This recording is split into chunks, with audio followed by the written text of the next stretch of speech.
I think this is gonna be my intro song because it's so good.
Anyway, enough of that.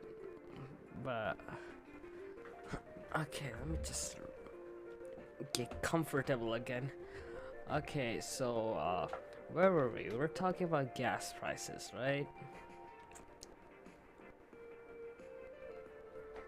Let me stop pressing keys on my keyboard. Anyway, we were talking about this, and then my dumb internet decides to cut out.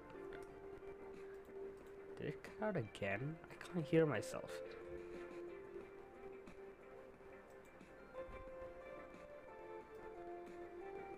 Okay, so we were just talking about this, and yeah, my thoughts on this are this same as God damn it. Okay, so what I was saying was, these companies are just using the Russian-Ukraine war as an excuse that hey, they have to meet demands, and the only way they can do it is increase gas prices, and that's why they've increased it to such an exorbitant amount that is completely unjustifiable in my opinion. Like this, like they Shell reported a 3x profit. 3 times. They made 10 billion US dollars this year. I wish I could. I don't know where I saw it, but I definitely did see it somewhere. So yeah, that's just my opinion on this, I think.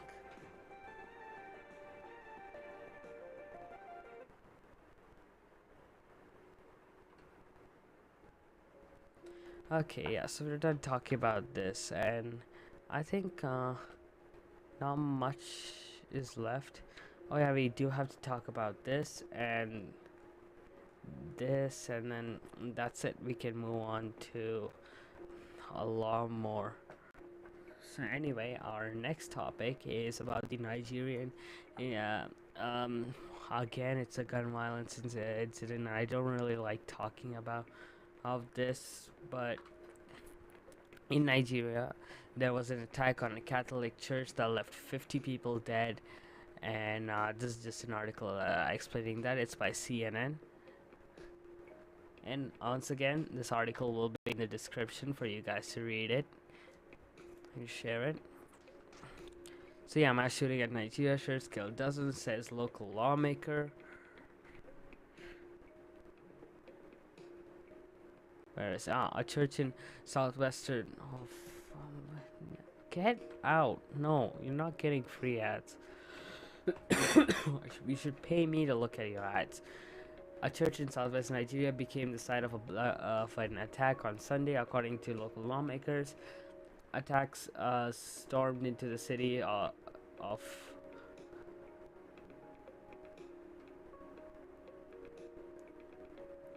How do I say this? OWO, and began shooting sporadically. Ademi Olemi. Oh god, I don't like covering worldwide events because of the just butchering I'm gonna do to these names. The legislator representing the OWO constituency in the Ondo State House of Assembly told CNN at least 28 people were killed. The attacks came in motorcycle and started shooting sporadically. He said they killed many people inside the church. Victims are being taken to Federal Medical Center in OWO, Olami said. State police could not confirm the total number of casualties at St. Francis Catholic Church, a police spokesperson told CNN, nor they could identify those behind the attack. Ondo State Governor Rotimi Akeredolu said that he was shocked by the attack and called it a Black Sunday in OWO. I am deeply saddened by the unprovoked attack and killing of innocent people in OWO worshipping at the St. Francis Catholic Church today, he said on Twitter, adding that the vile and satanic attack is just a calculated assault on the peace-loving people of the OWO kingdom who have enjoyed relative peace over the years. The governor vowed to commit every available resource to hunt down these assassins and make them pay. We shall never bow to the machinations of heartless elements in our resolves also to rid our state of criminals. He continued, asking the public not to take the laws into your own hands. I urge the people to remain calm and vigilant. Do not take the laws into your own hands. I have spoken to the heads of the security agencies. I have been equally assured that the security operatives will be deployed to monitor and restore normalcy in the OWO kingdom.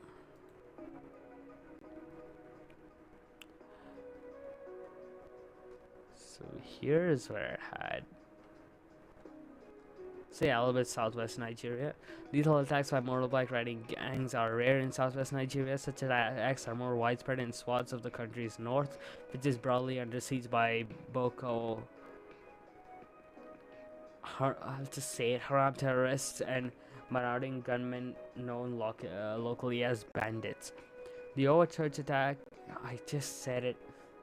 The OWO church attack comes 1 week after another church tragedy where 31 people were killed and others injured during a stampede at a church event in the southeastern Nigeria of Port Harcourt.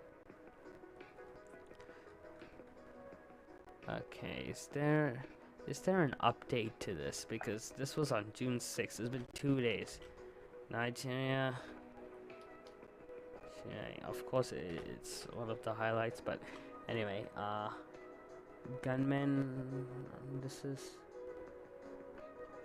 what we know. No, so sort, but anytime past 24 hours. Assisted 38, including 5 children. This says 50. But, okay, I don't know any of these, but there's already a Wikipedia page made, so what we know of, let's do that. Excuse me. What we know of the Delhi church shooting in Nigeria, please load.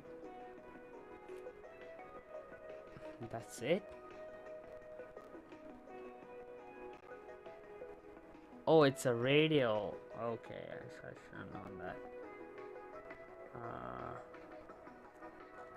You know, let's just search it and just see what we know of the.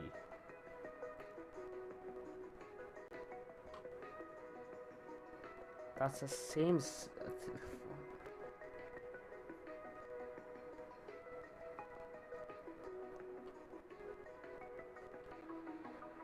Okay, Nigerian forces hunt for gunmen who killed 50.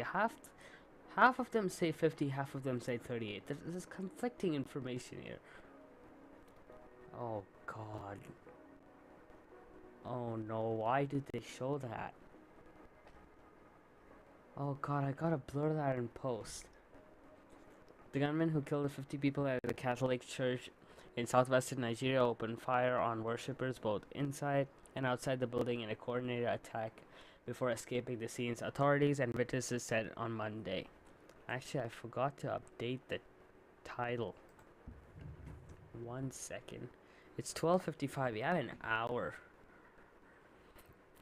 left. So 11 to 12, 12 to 1, 1 to 2, 3 hours. Okay. We'll pull through it.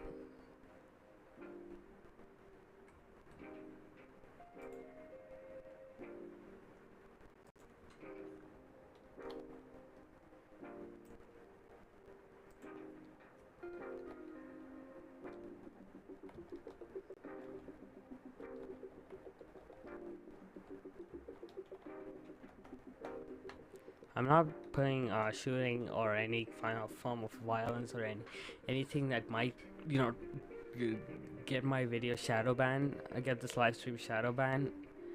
So I'm just gonna write the incident in Nigeria. I have to update it every single time I'm talking about something new. So, oh my god, why do you want my notifications? Can you just fuck off? No one cares. The gunman who killed at least 50 people at a Catholic church in southwestern Nigeria opened fire on worshippers both inside and outside the building in a coordinated attack before escaping the scene. Authorities and witnesses said Monday, although Nigerian security forces have not yet identified who carried out Sunday's attack on St. Francis Church in the town of OWO in a relatively peaceful Ondo state. Analysts suggest that they came from elsewhere in the West African nation, which is plagued by violence from various armed groups, kidnappers, and extremists. No one has claimed responsibility for the church killings, in which children were amongst the dead and gunmen detonated some kind of explosive, according to a witness. A state lawmaker from the region said the death toll was at least 50, and lots of people were wounded, although an exact number was not released by all named hospital workers. The attack is undoubtedly terrorist in nature, and the scale and brutality suggests it was carefully planned rather than impulsive, said Eric Humphrey Smith, senior Africa analyst at Varick Maplecroft Risk and Intelligence Company, in an interview with the Associated Press. Yes, that is obviously a theory. I don't think this is related to, the church or the people inside it. I think this is plain plain terrorist attack.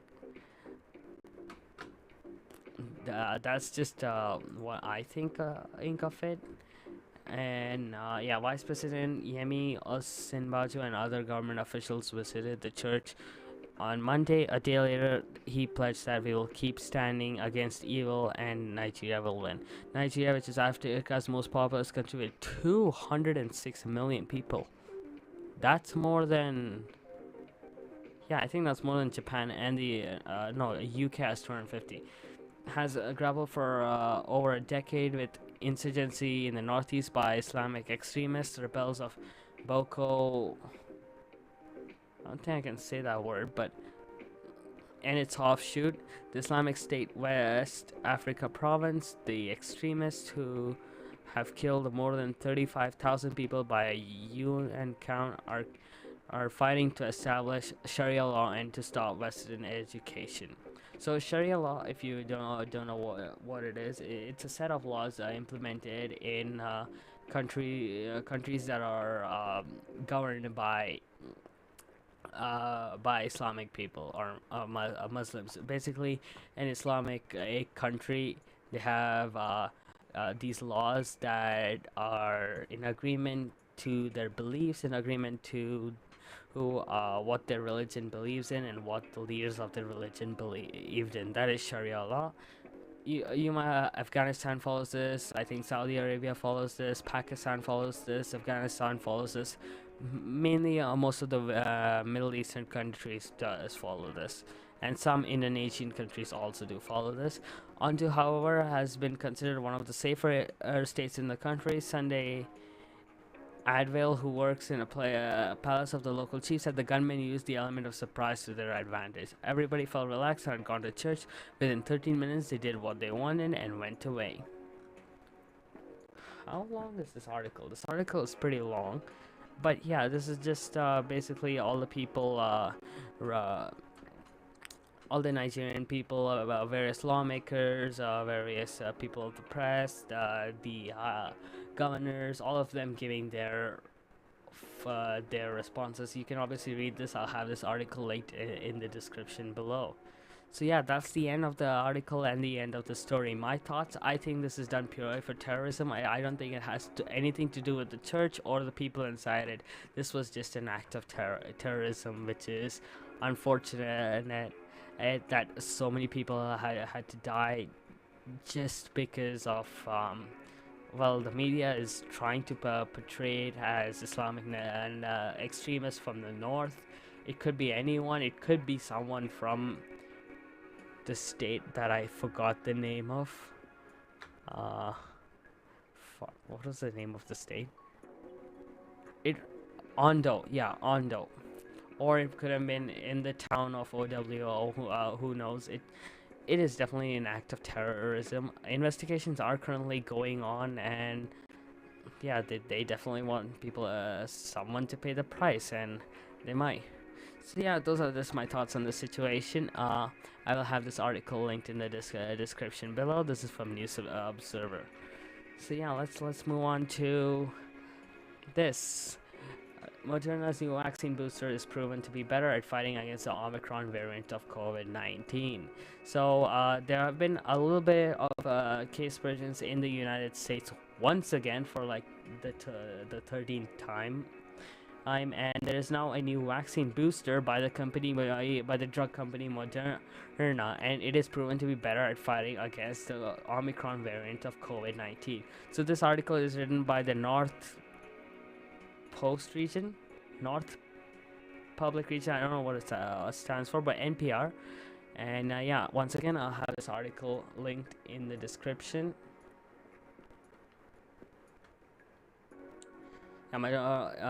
Moderna says its new vaccine booster shows superior response to Omicron. Let me zoom in.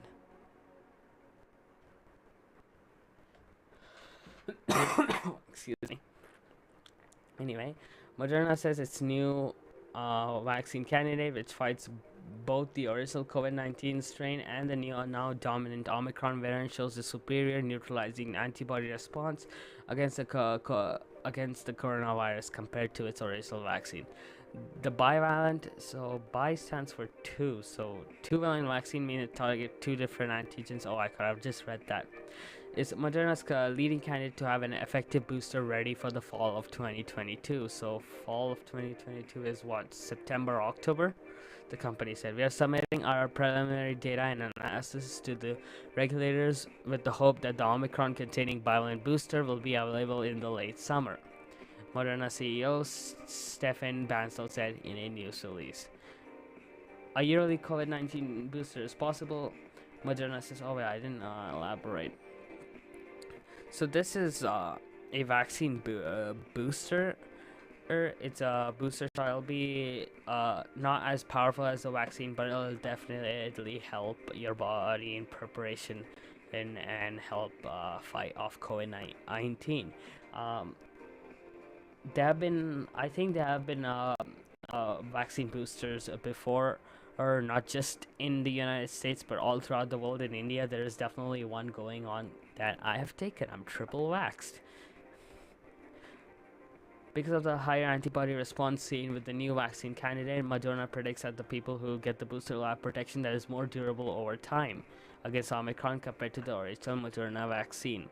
So yes, more durable over time is obviously a huge benefit, because getting COVID now is obviously such a bad thing, but getting it way later when all of the fuss has died down and people are like, hey, wear mask, you don't have to wear masks, you don't have to social distance anymore. When that kind of image is being put, and then you get COVID-19, or a lot of people get COVID-19, it's again then that there'll be a huge amount of fear that, oh god, it's gonna come back again. So more durable over time is obviously really good. Means it'll reduce the likeliness of you getting cases in the long run. The protection is so strong that it could potentially last a year. That means that the company's findings bear out people might only need annual COVID-19 boosters from now on. A yearly booster shot will bring new relief to the public and a healthcare system that has been stressed by the pandemic, including the need to administer millions of vaccine doses, followed by booster shots. Yes, a yearly vaccine words a really a yearly a vaccine booster will definitely help as it since vaccine technology and vaccine discovery will get better over the years, its protection will also increase. And since this is scheduled for the fall of 2022, which is October 2022, no, September 2022, September or October, it'll last till September of October of the next year. And in 2023, the vaccines will be better. There'll be fewer COVID-19 cases, and hopefully there will be better ways to deal with COVID-19. So till that period, if this vaccine is sufficient, I think it'll be a huge benefit for our society. New variants are spreading quickly in the US. That was that huge monkeypox thing again. That I think it grown I think there were thousands of like groans like, oh god, oh fuck, not again. Like throughout the whole world.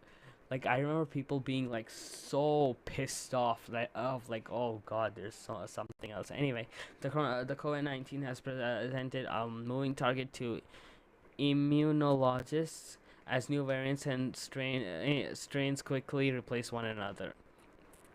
Some Moderna's bivalent vaccine comes as even more contagious Omicron variants are taking over in the United States. But Pfizer and BioNTech are also testing a version of the vaccine that targets the Omicron variant. The original Omicron variant quickly dominated transmission in the United States after emerging in late 2021. By the end of March, it has been overtaken by the Omicron variant BA.2, which has been supplanted in the recent weeks by BA.2.12.1. Just call it BA3. Why? Anyway, subvariant according to the CDC. Now, two new Omicron variants, BA4 and BA5. Just call it BA3. Incremental counters. That's okay. Anyway, are quickly spreading. According to a sense of urgency, yet another wave of infections is likely next winter when the cold weather drives everyone back indoors, where the virus spreads more easily. How does the virus spread more easily when everyone is back indoors? That makes no sense. Anyway, the second vaccine Moderna has launched as a success. The company announced in April that a new version of its vaccine targeting the beta variant appeared to produce high levels of antibodies for months.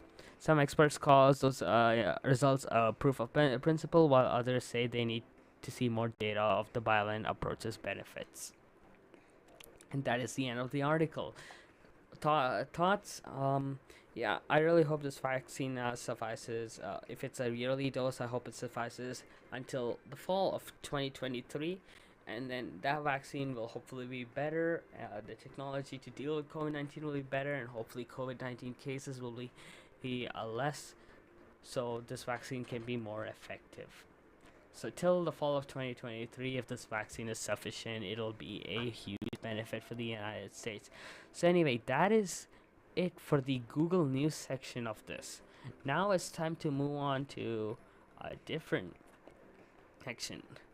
And this new news section is by Omni on Twitter. So if you guys don't know, Inferno Omni, he's a commentator, and I've used his community as a way to get a lot of tweets. This is him, your number one source for all things that probably don't matter. And he always tweets this. Bro, this dude has the shape of an alien face. Anyway, I'm kidding, obviously. He always tweets this. I sleep what recent topics / tweets / videos you will want me to talk about tomorrow. And there is a lot of news stories that I want to talk about that come from here. And one of the first things that I found was on June 7th, he tweeted, I sleep all recent news / topics / tweets / videos y'all want me to talk about tomorrow. Today is June 8th. So anyway, our first topic is Matpat faces backlash for encouraging his viewers to solve non-existent ARGs, alternate reality games in the real world, which could lead to doxing and harassment. So, Matpat was trending all day before yesterday. He was trending all day. So if you guys don't know who Matpat is, he is the host of the Game Theory, the Game Theorists, the movie the film theorists, not the movie theorists. is basically he's the host of Game Theory. He's a really big YouTuber. Many of his channels have tens of millions of subscribers. Uh, you probably have seen his videos in the past. He's been a long time YouTuber. So he was trending on Twitter because in one of his videos that he made, uh, that I will get into it. So anyway, this tweet where that was given to Omni was it was notified by Matpat2964 on Twitter. Here is the Twitter link. I'll have this in the description as well. But today we're going to read the article that was given by this. It was by Screenrant, and here's the article. Once again, it will be in the description of this video. Also, nice blur, dude. Nice blur. Alright, that's solved.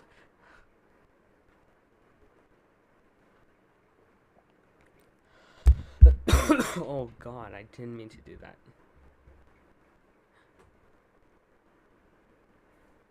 So, can you leave me the alone?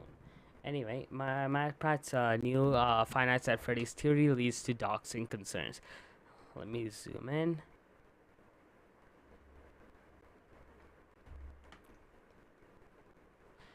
Anyway, Matpat of the Game Theorist YouTube channel has recently suggested that the team behind Five Nights at Freddy's could have planned a real-life ARG game for the fans to participate in. And this risky claim has immediately led to doxing concerns within the gaming community. While Matpat and his channel host a lot of gaming theories, they have become perhaps the most synonymous with the Five Nights at Freddy's franchise. So ARG is alternate reality games. So they believe that the team behind Five Nights at Freddy's could have planned a real life version of this game, you know, where you have to go to certain places to find clues and, you know, play a real life game where you solve puzzles and find other areas and other stuff. So the problem with this is people are going into areas that, and especially people, they might be going into, you know, claimed areas, or if they find something they might tweet about it and they will give the location of it, and that inherently means that they're going to be doxxed. It could be harassed as the landowners. There's basically since the Matpat's community is so big, it can lead to a lot of problems for people who live by these locations where you might find these clues or these hints that or parts of this game. So yeah, Scott Caton, the Five Nights Freddy's creator, has previously communicated the game's vast lore through hints and teases that often lead to fans' theories and raise a certain mindset in FNAF gamers. Quite recently, the ruined DLC for FNAF Security Breach from Steelwool Studios was announced by a cryptic artwork that contained enough material to fans to build their latest theories upon. So, Five Nights at Freddy's, the team behind Five Nights at Freddy's, is always known for hiding, you know, cryptic stuff within their games. I mean, a lot of like small indie game developers do that, kind of just to play with their user base. But anyway, the promotional image shared a picture multiple hints at how the game's plot might evolve in the DLC, and this is just one example of such clues, which is also present in other games, books, and merchandise. As such, it is no wonder that FNAF players are so used to looking for hints and mysteries. In a recent YouTube video, the game theorist Matpat says that at Five Nights at Freddy's book, Fazbear Frights number 12, Felix the Shark might be hinting at mystical puzzles in the real world. The theorist decided to rely on fans' help in uncovering the truth behind the potential FNAF conspiracy. You guys can't read that. Where was I? Rely on fans' help in uncovering the truth behind the potential FNAF conspiracy in regards to those alleged ARGs that were never finished. Matpat urged fans to either solve this puzzle or debunk them. The seemingly innocent call for aid resulted in strong negative reactions from those who remember what happened previously when fans gathered to solve non-existent ARGs. For instance, real-life locations got spammed with phone calls from gamers, and innocent people were harassed for no particular reason. So this has happened before. Okay, ultimate. Oh god, what the fuck did I click on? Ultimately, it led to doxing, and many feared that Matpat video could see it happen again. Those concerned, including the likes of Freddy Faxblog, KT underscore Tone, and Super Stu HD, rushed to Twitter to prevent fans from going too far. What did they tweet? Oh, wait, I already have that open. The worst part is the stories in Felix the Shark gave him the idea, because the first and second stories were about someone going out to find something related they love, as if it was a part of an ARG. I think this is why those stories were scrapped. That's the same thing.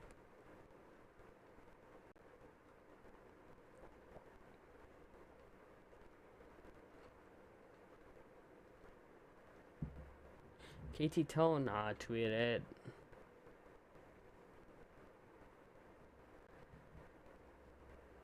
"Can you come over here? Thank you. Don't go don't go to actual places looking for FNAF lore. There is no ARG. Scott literally scrapped a real life Silver Parasol website because it was crossing a boundary between a game story and quote unquote lying. If a website based on a fictional company is too far, no way would this fly.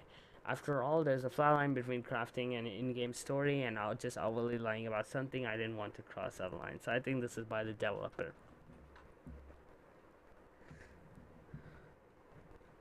So yeah, I want to know if Matpat made a response to all of this, because he was trending all day. So I want to know if he said anything. Sup, Matpat? Would you look at that? Nearly Shut up.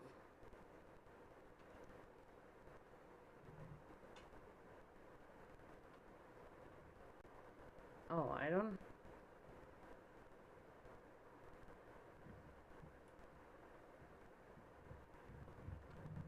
Yeah, well, obviously people are like talking about this, but I don't think Matpat has made a statement yet. I'm just gonna check on Twitter.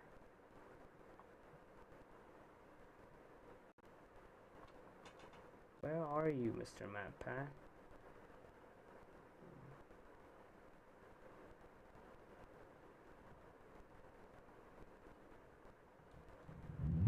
Okay, I don't think if he had made a response, obviously there would be some for I would have seen it, but anyway, yeah, the word. Oh, yeah, I've already covered that. So yeah, crossing the boundary between a game's lore and real life might lead to unforeseen consequences and unwanted harm. It's quite possible that Matpat hasn't thought the idea of investigating a fictional FNAF conspiracy through enough. The resulting issue is the danger of encouraging those who go too far and trying to connect vague hints from the book with real life. Especially if there hasn't been any meaningful connection made, Matpat's encouragement for fans could turn into toxic behavior and ultimately doxing. Hopefully, the community's warnings on social media will help to prevent the worst case scenario. And that's the end of the article. So my thoughts on this entire situation: I don't think Matpat necessarily thought of this. It's kind of stupid, not gonna lie.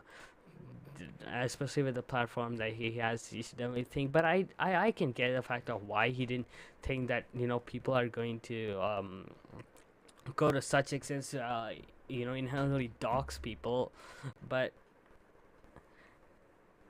like once again, don't take video games this seriously. Don't go too far. Don't go infiltrating on other people's private property. Don't call people from near areas that have these sort of clues, have these sort of things related to the ARG, and most importantly, don't harass anyone who might be related to this. Even if they live there, don't spam call them. It's a terrible thing to do. They don't want to be involved with it, especially to a certain degree where thousands of people want to see what is going on here. So yeah, that's just my thought on this entire situation. Don't take video games this seriously. So anyway, this was by This article was by Screenrant. Obviously, it'll be on the in the description. And yeah, the next thing. Been talking for 2 hours, and that fatigue that builds up in your mouth.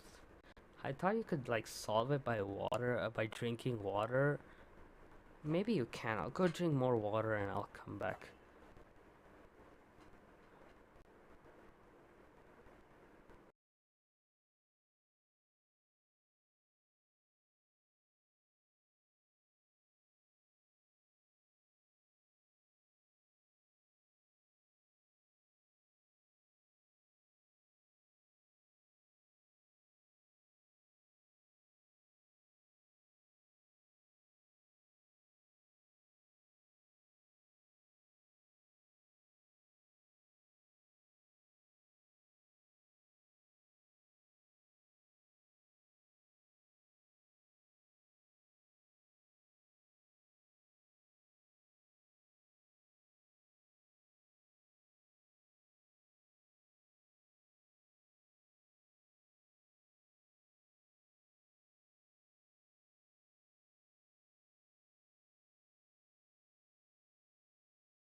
Alright, I'm back.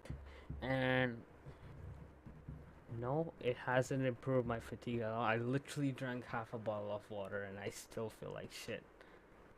Anyway, that shouldn't bother me. So yeah, our next story from Omni comes from Chef Beck on Twitter. Here is his tweet about it. And the new Fortnite Season 3 featuring Darth Vader and Indiana Jones. Yes, the crossover of the century. Literally, the light side and the dark side. Okay, anyway. This time, Fortnite published, I think, a blog post that we're just gonna check out. And let's see what they have to say. Wybin. Not sure it should meet, it's the correct, you know, mood to be in while you're playing Battle Royale, but anyway. In Chapter Fortnite Season 3, vibing the island is one giant party, bounce around in reality falls, rides atop creatures, brave the screwballer coaster, and revel with the fresh arsenal, drop into Season 3 and spread the good vibes. Once again, positivity in a third-person shooter. I mean, to be fair, this is Fortnite, and half their player base are still inside their mummy's tummy, so fun guy times. What the hell is this? The reality tree has blossomed on the island, forming a new biome in the process. That blah blah blah blah blah. When you're not brown, okay. Ballers are back. Okay. Route and grapple onto surfaces, but don't just roll. Okay. Wildlife ride. You can ride tomatoes and flowers. Be a bountiful harvest. Differences aside, in addition to Darth Vader himself, this Chapter 3 Season 3 Battle Pass includes the anti-hero Eevee, the Defender Adira, and 5 more outfits. Speaking of assembling outfits, customize the pass of Snap. Later on, this blah blah blah blah blah. And there's that. Where's Indiana Jones? Okay, anyway, whatever, no one cares. Second, oh boy. this one is a I want to say a nice story. So Morbius was re-released and was aired in about 1,000 theaters. It was around 1,050 theaters. Now I'm gonna make an assumption that almost every theater has around 200 to 300 seats. You know, some theaters have small, some theaters have way big, but I think 400. So 400 times, let's say they're charging $10. You know, let's say $10 per ticket. This is minimum. That gives you $4,000 per theater. Now, if we multiply that by 1,000, we're supposed to make for the Morbius, the people behind the Morbius film was supposed to make at least $4 million US. Dividing half, let's say the theater takes half of it for their things. They're supposed to make at least a minimum of $2 million. You don't want to guess how much more they made? 85,000 US. So 85,000 US dollars divided by 1,000, they made $85 per theater. Per theater. That is embarrassing. Like, I just saw this. I'm like, what? I'm like, okay, $85,000. Maybe it's a small film, man, and probably like 3 theaters. But no, this was a release of a big production film, made aired in one over 1,000 theaters, and it made 85,000 US dollars.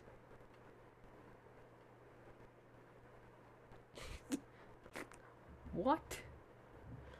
It's so bad of a failure that I